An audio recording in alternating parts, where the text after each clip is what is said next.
Hello, ladies and gentlemen. Welcome to our final match of the day here from the North American Pro League. My name is hi-rez Bart. That's hi-rez Drybear. And up next for your viewing pleasure, Cognitive Prime versus Snipe. Cognitive Prime versus Snipe here. Cog is still tied for first as Cog Red got the victory yesterday, but going today after that one that they got last time, they got to keep Cog up. Red is up. So it's this neck and neck arms race between the two Cog sister teams. So if Cog Prime loses here, first is guaranteed to Cog Red. That's right. And yesterday we had the same thing coming into effect, and Cog Prime able to actually get that win and move up to 5-1. But can they make it to the elusive 6-1 here as we are underway with the picking and banning phase? First ban from Cognitive Prime coming out. Circuit off of the board. Circuit will be gone here, and of course you do not want to give that away, especially to a character like Weekend. The question is, are they going to let Nuwa through? And it seems like everyone knows that Jerby plays Nuwa. We've seen it banned once against him, and the rest of the time they're like, well, it's bizarre, right? Because Nuwa's banned in almost every game. Right. And then somehow it keeps on getting through for Jerb. And, you know, is it that they think that Jerb is... Well, they don't ban against... No, people don't ban out against Jerb normally. Right. Is it a kind of a disrespect kind of thing? They're like... Whatever. Is it one of those things where they're like, we're not worried about Jerby. Give him whoever the hell he wants. Let's make sure that the rest of the team does not come up around him. Let's make sure that Weekend's not getting out of control. But to that point, we've seen Weekend play Nemesis to a great effect as well. Yeah. And it looks like Cog Prime does indeed not want to deal with Jerby's Nuwa, which...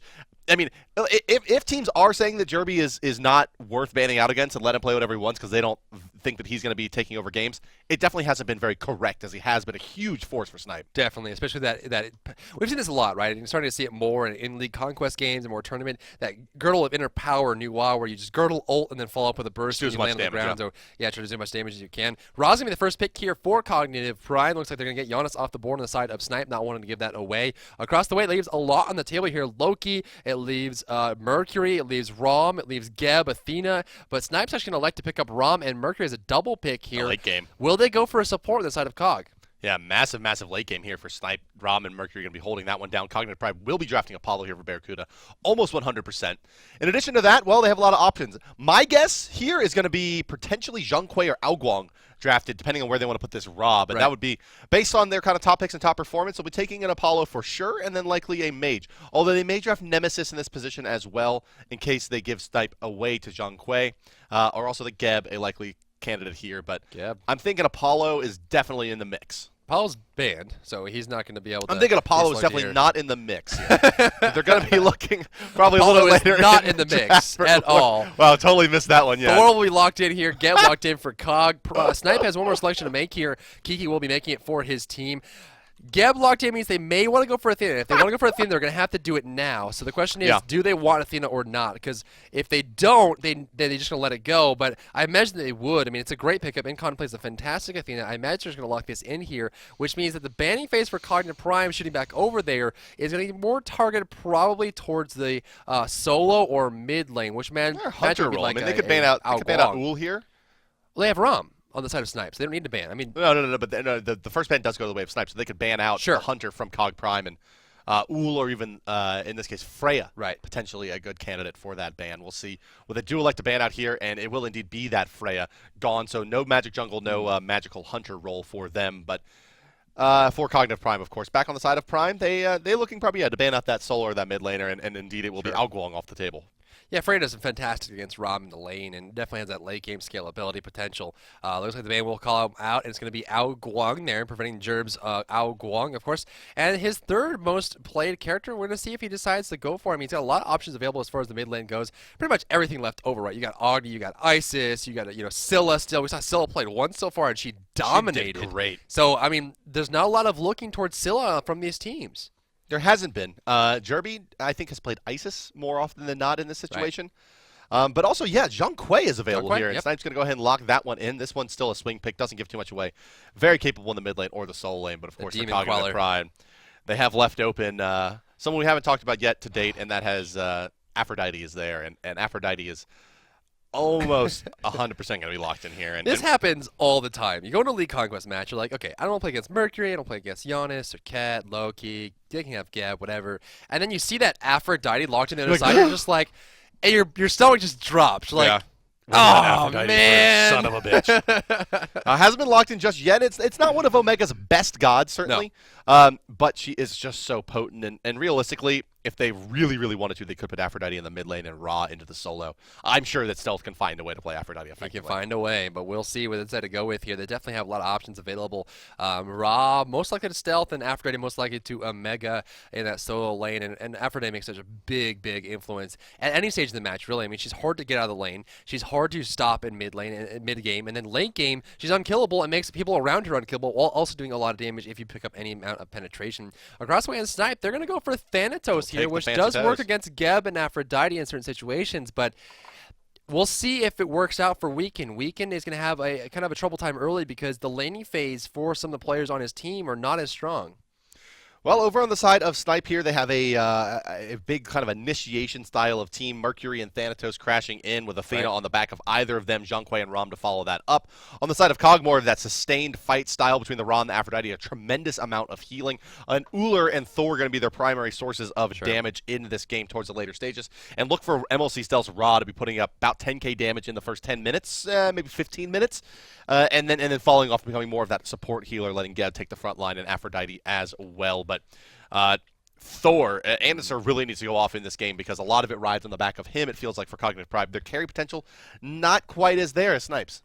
Yeah, it's going to be a hard time for them to kind of scale up towards the mid game if Anister does have a good early start, especially against, you go into the mid lane, you can try to force out the Zhonghui, you go in the solo lane and try to actually pick up a kill on Mercury. And a lot of times we've seen it happen, right? You just decide, hey, they're running Mercury solo, that's fine. Let's go ahead and pick up some wards, we'll go in the solo lane, we'll push, and all of a sudden there's going to be a point where he just actually can't get out of the fight. And so that's the biggest benefit, and they may be looking to force out Kiki.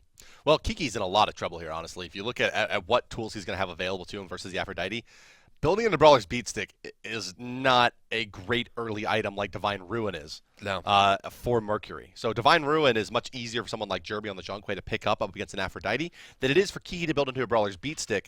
It just it gives him, the item is actually not bad. It gives you a nice pen. Probably the primary stat it's giving you is a lot of flat pen. But he has to get Golden Bow to farm, and then he has to get pen boots to continue being able to clear and farm and be effective in fights. And then third item, he could go into Beatstick, but at that point, is it too late? And he's sacrificing all kinds of great stuff like Jotuns or additional crit for it. Right, 40 physical power. You've got 20 flat penetration on Jotuns, or I'm sorry, on Brawlers, plus that pass that prevents the healing. And of course, it was a bit of a benefit to Brawlers when we made it so it wasn't multiple hits, right? It's just a single hit. You apply the passive, 40% reduced healing for 8 seconds, a long duration, in fact. So all you have to do is really hit that one thing, which is great for Mercury, right? Because you get that long distance. But again, you're right. I mean, you almost have to rush into Golden Bow or at least Throwing Dagger to start the lane, and then you have to worry about any kind of rotations. And at that point, you're looking to start looking for some kills. But if you pick up Brawlers, that kills your whole momentum, right? In the laning phase, you pick up the Brawlers, you're like, okay, I don't have the crit, I've got a little bit of pen, but the attack speed's not really going to scale as well with this item. It's not a cheap item either. I mean, 2,400 gold. No, it's expensive. Yeah, I mean, so you have to invest into the Golden Bow, and you got to buy boots, and you got to buy beads. Right. And by the time you have all three of those items, you've probably already lost the lane to Aphrodite. 23.30 there for the Golden Bow, not really very cheap. Of course, the boots are 22, 23. So you're going to have a lot of gold invested at that point where you need the boots as well. I mean, good news, I suppose, is that Thanatos is going to be ganking the lane, but Cognitive has Thor. So I mean, but they do have that strong initiation to maybe take the Aphrodite by surprise, perhaps, and get her down before the healing takes over the lane. I think the best thing here for Snipe is the fact that Giannis was banned, because that's the biggest problem, right? You start a fight, Giannis ults across the map, and he's there in a second. You're like, well, okay. All of a sudden, the mid has a global. So if the mid doesn't have a global, it makes it that much easier. There's no Neath ultimate. There's no Giannis ultimate. There's no Apollo from across the way. If they're going to have a fight in the solo lane, they're going to have a fight in the solo lane. There's going to be no added interruption. But if there is, there's going to have to be a long transgression there where they actually have to take from the mid lane and go to the solo lane, which takes anywhere from 6 to 12 seconds, versus where Giannis can be there in maybe 2. And so that's the downside, right? For Cogs, they don't have that presence, but I'm sure they're not really too upset about it. I mean, they have a lot of damage here. All their lanes are stable. You got Aphrodite in the solo lane. Yes. You've got Ra in the mid lane. Both can heal themselves and keep them sustained. You've got, on the other side, you've got Geb and Ull, which have the stun. I mean, there's a lot of control here. And speaking of Cognitive Red, it's one of the players here, as you see on screen, you're going to be seeing the one and only powerful and ever so durable here. Cognitive Prime, Barracuda is going to be in the Hunter role, Jeff Hinla on the support. We've got Omegatron in the solo with Aphrodite, and of course Anderson in the jungle with Thor, MLC Stealth on Ra, and of course Barracuda, Jeff Hinla doing the duo with Ull and Geb. Ladies and gentlemen, taking a look here at Snipe. Their opponents today wearing the red trunks, fighting on the top side of the minimap and the right side of your spectator UI and defending that dual-axed Titan of Chaos. It's going to be Jerby in the mid lane as Zhonghui. Weekend will be your jungler as Fancy Toes, allied and Incontinentia, combining for the dual lane as Ram and Athena. And finally, it's Kiki or Na in the solo lane as a Mercury.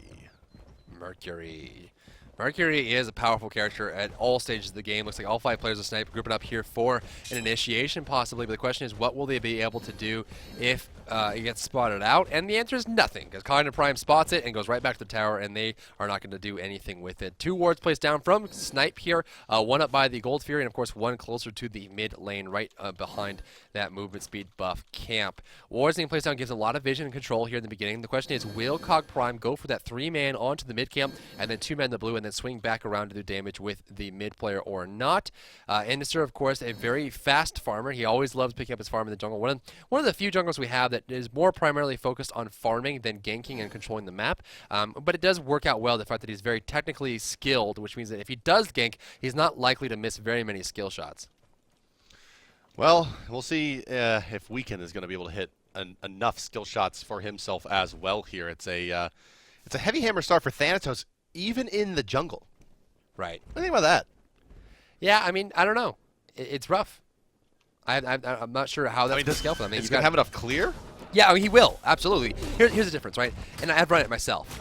It does work. The difference is that you're not going to have as strong of a mid game because you're just going to lay your items. So, you know, if you're going to get it, this is the time to get it. I don't like what we saw last week with hi-rez picking it up as a 2nd or 3rd item. I don't think it's worth it. But picking up a heavy hammer as an item, it's got to be first, and Weekend's going to pick it up here. So Thanatos in the jungle with heavy hammer actually works very, very well. There's a couple stipulations with it in that your mid game damage suffers slightly, and also if you don't get any ganks, you're not going to be able to pay it off as far as the amount that you owe to the godly gods of gold coin.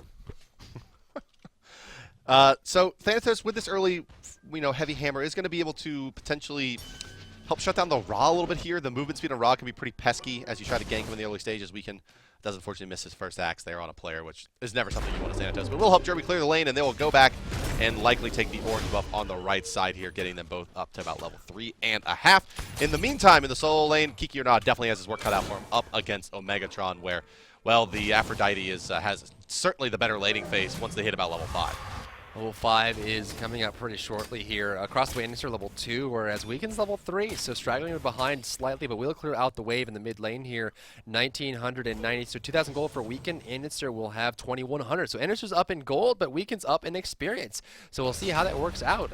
Left side, and Continental look for initiation here, possibly on Barracuda. Great harassment from Ull. Ull seems to be that kind of secret pocket character that's working well for hunters. Well, Uller is very burst intensive, and I think maybe that's why he's considered so potent, because his mid-game timings are really strong with the flat damage getting from the Devourer's Gloves plus the pen out of the boots. Well, he's got safe distance, too. That's right, and he can fire those things from a very long range, and he can burst effectively for the ganking, and then also brings a significant amount of late-game carry potential with his steroids. So he's just the kind of hunter. He doesn't really excel necessarily at being the hardest late-game carry, but he does have a pretty strong timing in terms of his ability usage. That should help carry him into the later stages of the game where his in-hands become potent. Having trouble in the right lane is Kiki or Nah. Trying to go for a mega here. There's a stun. There's the back off. He's level 5, but every engagement seems to be going the way of Omega. Weak on the left side looking for damage here on Barracuda. Going to force him back to the tower with that Death Scythe, but given the fact that he has the heavy hammer, again, his damage will suffer, so the Death Scythe not doing a whole lot to start, and he's also lacking the penetration to not actually have his Scent of Death active for that throw there, so missing some of the penetration you get naturally when you hit. In the mid lane here, mid camps are going to respawn in about 25 or 30 seconds, guys. Look for the players to start rotating over the supports after this wave from the duo lane here. Thanatos already still sitting in the mid lane, continuing to just soak up experience from Jerby as there is no camps available. And Weekend, however, has already hit level 5, as has Andy, as the mid camps are spawning up. So there could be some plays being made here. Looks like the left side Cognitive is going to go ahead and try to take out these camps. And Continental's rotating over, but he realizes that there's just too many members of Cog here. Jeff Himla shows up as well. Right side being conceded to the boys of Snipe, and they will go ahead and split these camps. Perfectly happy to do so as well. And Kiki, well, he made it out of the early stage here. It does have his golden bow finish and is moving back to lane as Mercury, but Omega, maybe he'll go do more of this game. We'll see that risky do more of Omega that we've seen a few times. Yeah, I don't know. I mean, the only person who's bought Doom Orb so far in SPL is Fusion OP, so maybe, maybe not. We'll see. Again, it has a very big gain for a cheap item, but also has a very big detriment if you fall behind, so it's hard to justify that level of riskiness where, you can find almost the same amount of damage that you'd get from something that is a little bit more expensive, but of course has that security. Megatron going to be going for a breastplate here, so it looks like he's probably going to go for a breastplate of Valor to get the extra little CDR and physical protection, which will help a lot with Weaken and Kiki, both attacking as well as allied. What a nerd. It's going to go for safe protection items instead of Snowball Doom Orb. The old Omega I knew she used to know would buy Doom Orb on Aphrodite. He's not going to stop him from taunting the enemy players. That's true. But here's the deal. I mean, basically by building up this breastplate, and not only is that the normal quote-unquote build is, it does give you Geb, Athena, and Ra's potential frontliners as the game progresses here.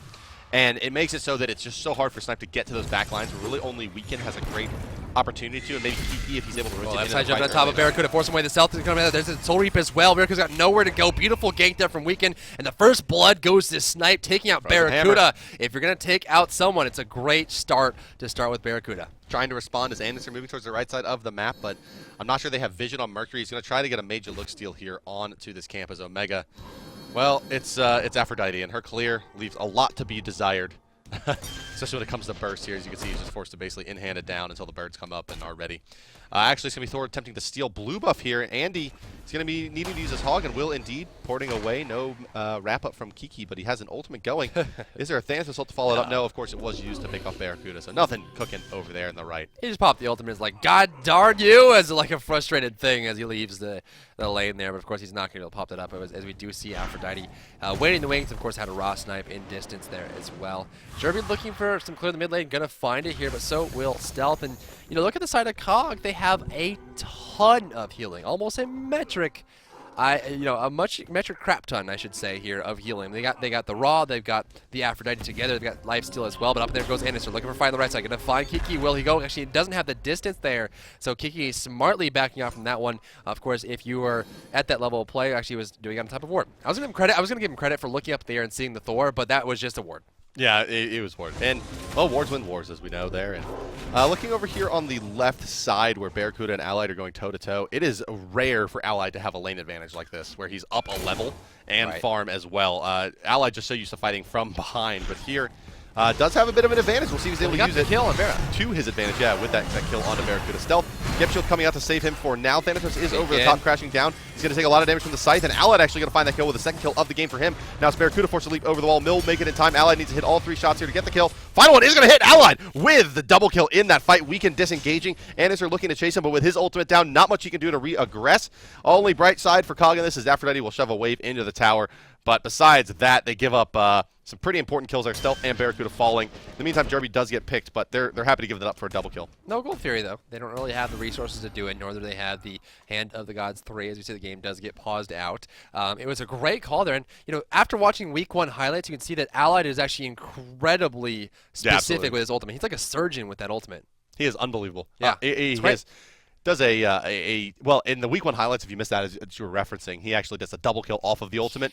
Here he picks up the double kill with a second kill from the ultimate, but hitting all 3 shots has been definitely a staple of Allied's early ROM career, and as you can see, he certainly does enjoy Sita and wants to protect her from all of the angry Asura out there. And the best way to do it is from a good vantage point up in the air with a bow. I mean, he's going to be able to do it that way.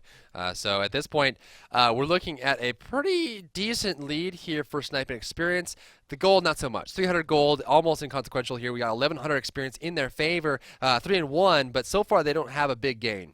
Well, pause is ending here, guys. We move back into the game where, on the back of those 3 kills, including the first one, Snipe does have a decent experience advantage to the tune of about 1,000, but that can go either way pretty quickly with the next fight. So for all intents and purposes, this game is dead even here. Snipe also a pretty good start, though. Kills onto, all of 3 of their kills, in fact, onto Allied, who Rom certainly does have the carry potential, but they probably would like to see at least one of those onto Weekend and get him going a little bit faster than he has here. Sitting at 4,000 net worth on the other side. Andy sitting at 4,400, continuing to pull ahead of Weekend. Weekend is definitely a strong player for Snipe, so keeping an eye on him is an important thing to do. You got 0-0 and 3 currently, but Allied is the star of Snipe so far. 4,500 gold, 3-0 and 0. Definitely is climbing the charts here. Across the way, you're looking at Barracuda. He's going to be behind by about 700 gold on his counterpart on Snipe. So Barracuda uncharacteristically behind in the laning phase. We usually see him winning, but in response, you're going to see a lot of wards picked up here by Cog, as well as 4 purification beats ones already picked up. Jeff Hinley has finished his Hog 3, so a beautiful reaction from Cog. They realize, hey, we lost the fight for the Gold Fury, but here comes Lannister. He wants to turn around. Kiki hasn't spotted this one out, but he does realize, based on Megatron's positioning and also calls that Thor was gone, that he is going to be in some trouble. And Andy forced use the ultimate just to help clear for Omega, who maybe tipped the hat there a little bit too much. And based on that Thor ultimate being used, Snipe is going to go ahead and start taking a look at the Gold Fury, but it's just going to be enough to bait out Jeff Hindler. They're trying to burst him down. Do they have it in time? They do indeed. The ultimate coming out, but he is going to fall, and there's not enough follow from Cog. MLC Stealth not even bothering to use an ultimate there. Jerby's going to get blocked out nicely. Allied taking this guy 1-2 shots.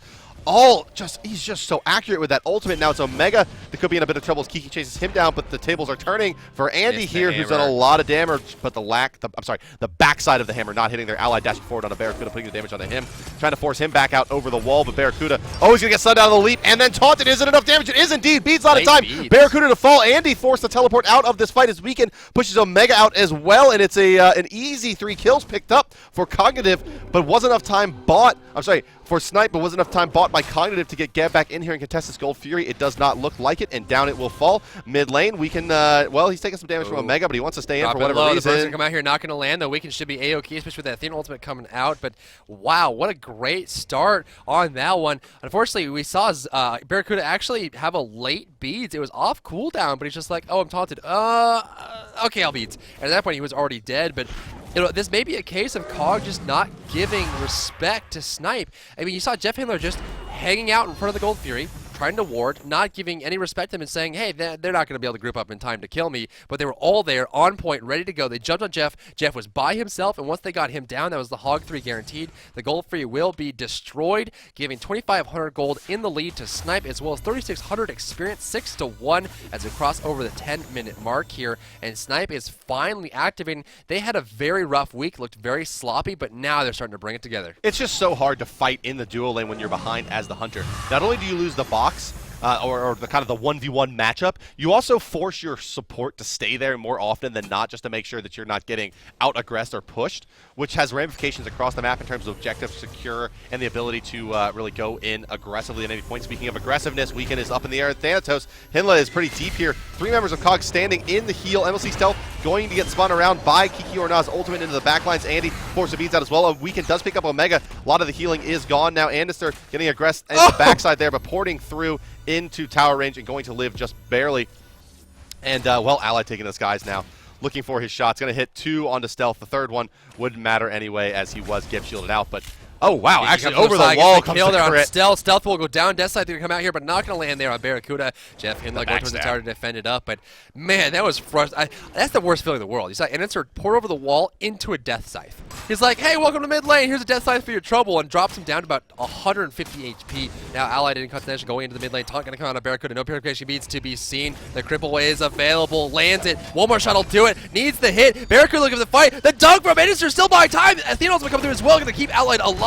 Looking for the fight on Weekend. Weekend still inside of the tower, dropping fairly low. He will die. Beautiful turnaround from Cognitive Gaming. Barracuda will die in the process, but at the same time, they were able to get a 1-for-1 trade, which is a lot better than what it would have been if Anderster wasn't there. Yeah, and that 1-for-1 trade turns into also a tier 1 on the right side for Kiki, so a great trade for Snipe as they continue to pull ahead of Cog. 4,000 gold, 7,000 experience, and going back to the idea that when you're behind in the dual lane, how hard it is to fight because of the ramifications around the map. Probably most importantly here, Allied is used to playing from that behind position, and here has a massive advantage over Barracuda, where Snipe has done a great job of shutting down what often tends to be the true carry of Cog.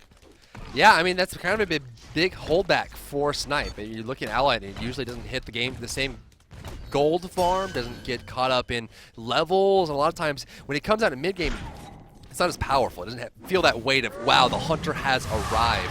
But this time around, you definitely know Allied's in the fight. He's got 7,000 gold to his name, far and away the highest in the game, over almost 1,000 ahead of a Megatron here in the solo lane, getting free gold and experience. But again, you have to keep in mind that 500 plus the 1,500, so 2,000 total has gone to Snipe just from objectives so far. Barracuda's been doing a good job of trying to keep pace with Allied, but it's tough to do as an Uhl. I mean, Uhl really does need that lead. Yeah, you know, well, he needs at least to be at parity. I don't know that he needs necessarily a lead. He would definitely needs a lead to become an effective burster against the target. But in terms of just being able to decently box and clear waves, he probably needs to be at least at parity or just a couple hundred gold and a level behind at most. But here what you're seeing is that he's just too far behind to even deal with the clear at all. We can take it to the skies here, going to the backline, but actually missing as Anderson pulls forward. A lot of damage coming out from stealth there. Jeremy to go down. Dash through his Kiki, doing a lot of damage as well. Weekin finding the kill onto Anderson. Jeff Hindla in some trouble, knocking up 3. And they will just perfectly happily move back and look to pressure the tower here as the minions move in. Incon gets the double taunt there. Ultimate's going to be used by Aphrodite, but it's not going to be enough to save her teammate. Weekend may go down to Barracuda here. No, missing that arrow and forced to use his beads yet again, and they are still beads rank 1, so down for some time as tier 1 falls in the mid for Snipe, giving them an even larger advantage. Allied is really taken off today. He is just throwing those arrows out, and his accuracy is off the charts. The Goldfear is going to spawn shortly. It looks like Incon's in the area. I don't know if they have the timer wrong, or they're just not realizing, or they just don't care. Looks like it's going to be the latter there. So at this point, they've got map control. They've got control of the gold lead. They're already going to be 5,000 gold ahead, 8,400 experience. This is looking almost like the last game we saw, but in the reverse order of what we expect here. And keep in mind, guys, if COG loses this, COG Red secures first place by a pretty significant margin. Yeah, they'll be up a game, or really half a game, if this does indeed go to the side of Snipe, putting COG squarely into second place at a 5-2. I'm sorry, a 5-2 record versus a 6-1 record there. So, but those teams will face off again. I believe in the next week we'll have another COG versus COG Prime matchup here. And, well, this game has stalled out, at least for the moment. 14.5 minutes in. Teams going back and picking up their fourth spawn of camps. They're perfectly happy to go ahead and get their next items online, is Snipe. And for this kind of dominant performance in the team fights, you expect them to have at least some items up, but at this stage, it's still pretty minimal. Looking for Weekend. They're trying to get Weekend. There from Weekend. Weekend threw up in the air. Champagne came through, did not land either. Looking for Jeff Hindla, though. Jeff Hindla's pretty weak now. I think that's going to land on top of him, doing a lot of damage there, force him away. Hammer going to come out from Anderson shortly here. Great heal from Omega. Keep him alive. There's the fight. There's good ultimate from Allied, forcing him back. Jeff Hindla already down. No Hog 3 available here. Anderson trying to disengage, but looks like Weekend's trying to fight him in the jungle. Omega trying to surround it by himself. The dash is going to miss there from Kiki. Popping the ultimate, looking for the dash. Going to find a big on punch, and of course Exorcism takes him down from Jerby. Allied still full HP. They still have a Mercury ultimate to boot, and now everyone on the side of COG is really feeling the deficit here as they run over to try and secure the goal, but they don't have a Hog. Oh, it's just a bait here. Kiki already channeling the ultimate. He's going to look for them to pile in. They are not going to. Andy actually forced to use his beads already in this fight to the nice initiation from Incontinentia. Jeremy takes more damage there than he would have hoped from the beads. Anderson doing a lot of damage with the spin, and Barracuda actually securing that kill. In the meantime, though, Allied with the sprint active doing a tremendous amount of damage to Anderson. MLC Stealth being slowed down using his Snipe, but only going to hit Weekend Silence out, and down he will fall as well, as Snipe will have secured themselves Gold Fury here. Gab has an opportunity to roll out, but they will be able to take it down fairly quickly. And without any follow-up from Barracuda, it's just very, very dangerous for Jeff to move in. Here he's going to go. Silence out by Weekend. No more rollout. Dropping low as a Gold Fury. Can't go ahead and hug it. He can indeed. Zoned out all the way as Jeff Hindla. Weekend takes the skies and flies away. Well, at this point, you're looking at 16 minutes. 16 kills for Snipe. They're getting a kill every single minute this match part. And it's tough for COG to try to get in and stop the momentum. Allied taking a lot of shots here from Barracuda, forced to dash away just because the Geb shield, and of course the shockwave from Jeff Hindla to save his teammate. But you can see Allied, up in the air he goes, looking for shots, gonna find one, gonna find not 2 or 3. So Barracuda will be A-okay. It seems like that was more of a rapid fire machine gun kind of thing. But you know, talking about the Hunters here, Allied is really kind of turning some heads today. He's sitting at a very, very strong 2.8 KDA overall, 463 GPM. Across the way, Barracuda is gonna be 2.0 ahead of him, so 4.8 total and a 505 GPM. Yeah, Barracuda's a beast, but this game, you see what happens when he gets shut down early. I mean, not playing his most comfortable god and also taking a lot of aggression in the early stages of the game. That first gank coming up from Thanatos, the kill did go to the side of Allied, and, well, the lane got a bit out of hand now as Allied has gone on to go 8-0-6. If you have him on your fantasy team, if you believe in Senpai to this date, you will have earned yourself a lot of points if this game continues as it's gone so far. It's going. It's definitely going. And at this point, Cog Prime needs some kind of way back into this match because it's starting to get out of control. It isn't hit that point just yet. I mean, they do have late game potential, and I think they get to the point where they can start to group up and maybe have enough to sustain themselves. They're going to lean on the Raw heal. They're going to lean on the Aphrodite heal and keep themselves able to kind of live through sieges and look for towers, maybe look for fire giants. If they exchange poke, back up, heal, exchange poke, back up, heal, they may have enough of a difference there on HP bars to look for the fight. But the problem is they don't have a good answer for Allied. And I got to give even more credit to Allied for this game because he knows he's ahead, and so what he's doing is he's hiding behind line of sight for long periods of time, so he's never an option for Cog to pick off. And if they want to go for him, he's able to kind of go up in the air here. Allied now being surrounded a little bit, forced to backpedal. He should be A-okay. Anderson has an ultimate, but not looking to use it. Yeah, dashing out there, and Allied actually carrying reveal wards as well for his team, finding a counter ward in the deep side left jungle there of Cog, and well, Cog looks like Snipe looks like Cog here. You know, that kind of dominant style. Your soul laner getting very involved early and often, finding some early kills and snowballing off the back of it, forcing the enemy team into situations they don't want to be in, and really pressuring heavily with your hunter role, who is getting prioritized for farm. And well, that's all Snipe that we're describing there, not cognitive, as I mentioned, and that's... Again, look for Hinla, ultimately up there, look for the dunk and the fine answer at the back. There goes a big crit from Kiki, force back, Lou the dash, gonna find something. Good stun for Barracuda, teammate backup is coming though. Gab's got a good shockwave, the stun's not gonna land, Searing Pick gonna land on Kiki in the back, forcing him to disengage. Of course, they do have a little bit of support coming out from his teammates. Goldfury is not available, the left side tower will be exposed here as it is going to be a 4 versus 5. Continuing on the fight here, looking for Hinley. Hinley's done now. There goes the damage coming out. Good ultimate from Gab. His shield comes out as well. Shockwave force Incon to disengage. Allied sub. Does he have the synergy? Does he have the strike? Needs one more. Doesn't get it. Shot through the shield that time. And looks like Hinley will survive with about 40 HP. That damn shield. Gab shield too strong. Tier 1 on the left to go to Snipe. A little more gold into their coffers and their pockets. Everyone is sitting at about 1,000 gold here, except for Kiki, who has just recently gone back and purchased and returned to the right side lane, where he will likely be looking to aggress into the tier 2 here and force out rotations from Cog. Cog needs to figure out a way to get back into this because at this point it's starting to scale pretty much towards that threshold where it's out of control. I mean, you look at, if you hit Control T right now, you're going to see top kills, top gold, and top damage going to Allied on Rom. So definitely hitting that mark there. Very comfortable. And, you know, it seems like once they were able to ban out Giannis, there's no team presence coming, right? You don't have that global ultimate where you can get multiple teammates through multiple walls and put a threshold down and have them run over to your aid. If you're caught out, you're caught out. There's not a lot you can do about it. And even with Vision, it seems like they just don't have the control. Now, they don't have any towers down. They haven't got a single gold Fury. So there's no objective gold gained for Cog just yet. But it is a lot of it going to be just raw natural lead. So I think for Cog, they have to look to start scaling up the damage of Barracuda, but also making sure that Jeff Hinla stops getting caught. Well, they've got a Ratatouille up on Omega that should help quite a bit in terms of their damage output and heal potential during the fights.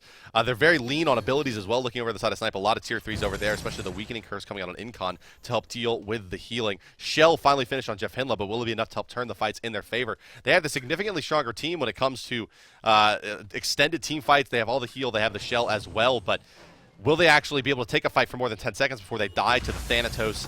And really, the Thanatos silence coming out, and then Kiki Incon bomb, as well as, well, Weaken over the top, doing just so much damage with that ultimate as he comes in and guarantees himself the death size. So, all things told, it's Cognitive still has the advantage in 5v5 team fights straight up, but that's rapidly going to go away as the items continue to progress from Snipe. Well, you look at the actives as well. I mean, everyone on Snipe has a pretty good active profile, whereas Cog, you know, they still got Tier 1 Purification Beads on Mega, Tier 2 Purification Beads on Barracuda, and no second active at all. Realistically, the only person who has a successful list of actives is going to be Jeff Hinla, and that's more because he has to as a player.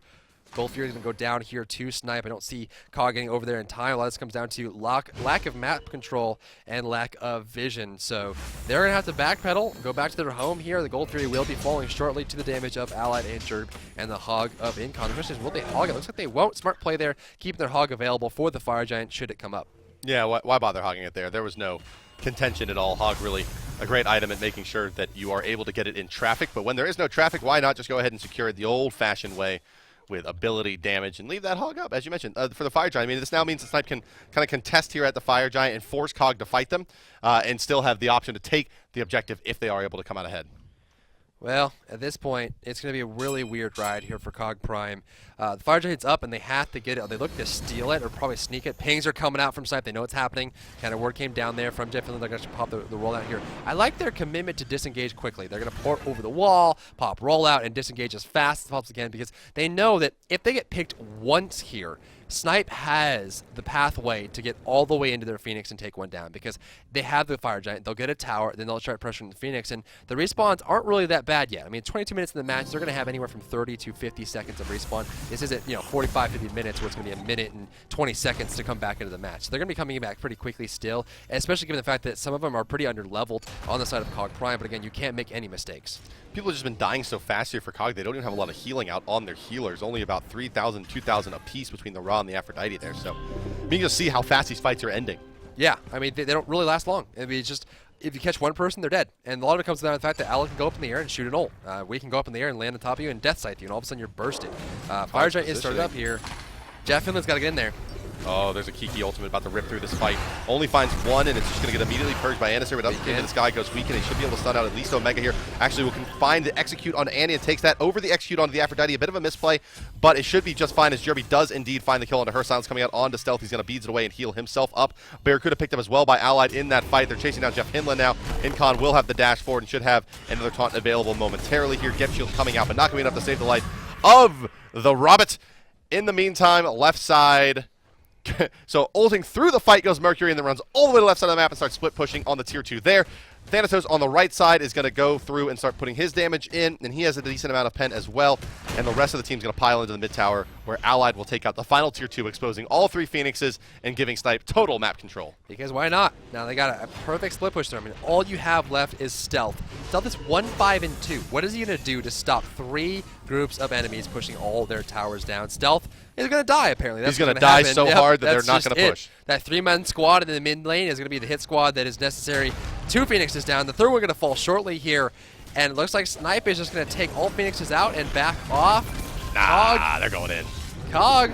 They're going in. Andy takes to the sky. Weaken already there, crashing down on top. No, not actually counter-initiating onto the Thanatos, and not going to find anything as Anderson now, as falling very low as Barracuda. Is there a Rob ultimate available? Allied, no, finds a kill anyway onto Andy there with the shot through the wall. And now with only 2 members alive, this could very well be the game for Snipe. We'll see. Yes, the minions will stream in these waves of minions will get in before the next respawn of MLC Stealth, and they should be able to go ahead and push right in and take it down. There's an ultimate being channeled by Kiki as well. Incon channeling his ultimate, and they're going to go ahead and dump it out onto the Titan. Titan of Order falling very, very quickly to the Chaos team here, and down it goes. Snipe defeats Cognitive Prime, putting Cog squarely into 2nd place and giving the 4th win of the year so far over to the side of Snipe, where they will be moving to 4-3 and getting over the 50% win mark.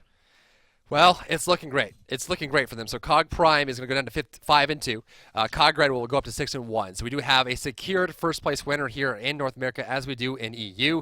And at this point, Snipe's going to go up to 4-3. So they're 4-3 versus the 5-2 on Cog Prime. They're actually pretty close to 2nd place now, kind of nipping at the coattails of Cog Prime. But let's talk a little bit about Allied and how well he played in that match. I mean, he was turning heads. Check out this replay of Allied in this last match. Him on Rom just seems to be the match made in heaven. Watch the single target damage. There goes the cripple on top of Jeff Hinland. There's no way he can go. He steps outside of it, pops Spirit Beach just to secure the kill, guaranteed. He follows up here, and he's going to go up in the air. Watch this shot. Pew, 1, pew. 2, and then he goes for the 3rd one. It looks like he's going to find just do a little bit of damage there on the back end, but it's him as I'm back. Hey, there we are. It's funny, right? Because it's like generic Rom gets kills V2, right? I mean, it's like you could have picked any of the fights out of that entire matchup there, where Allied basically secured kills in every single fight in the first 15 minutes of the game, maybe 20 minutes of the game with an ultimate. So just great individual effort there by Allied. That early kill. Hey, maybe Snipe's onto something here. Get Allied ahead for once, and maybe you'll find some wins. Their name is actually apropos now, as they're sniping everything left and right. So, of course, this puts them that much closer to getting to the top 2. With bringing down Cog Prime and moving up themselves, with Cog Red moving further ahead and first, that's going to be it there. But that will do it for this week. So let's look at the standings as things have kind of finished out for the 2nd week of SPL. Week number 2. Here comes the standings for your most favorite region, EU, of course. We got Mortality on top with 5-1. Exposed Secrets 4-2. We've got Cloud9 HyperX 4-3. SK Gaming 3-4, tied for 4th place with Team Solo Mid at 3-4. And of course, the only Team Coast Blue struggling very hard at 1-6. North America, walk us through it.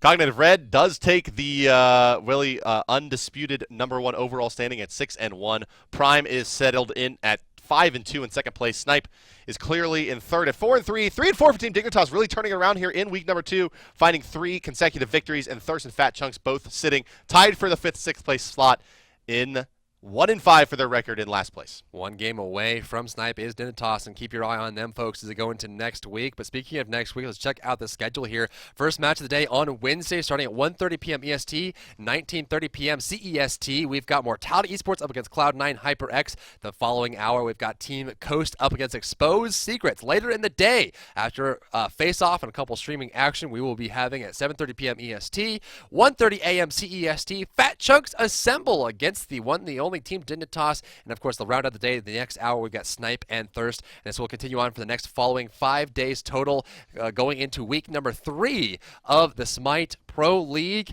There's a lot of competition birthing from this. There is indeed. There's a lot more Smite to be played here as week #2 is in the books. 7 weeks of competition overall, guys, but that's going to do it for us here in week #2. Have a wonderful rest of your Sunday from Atlanta, from me and Dry Bear, all of the production staff, all of the players, and all of you watching at home. Thank you for coming out today. We will see you on Wednesday. Have a great rest of your weekend. Enjoy Monday and Tuesday, and we'll see you then.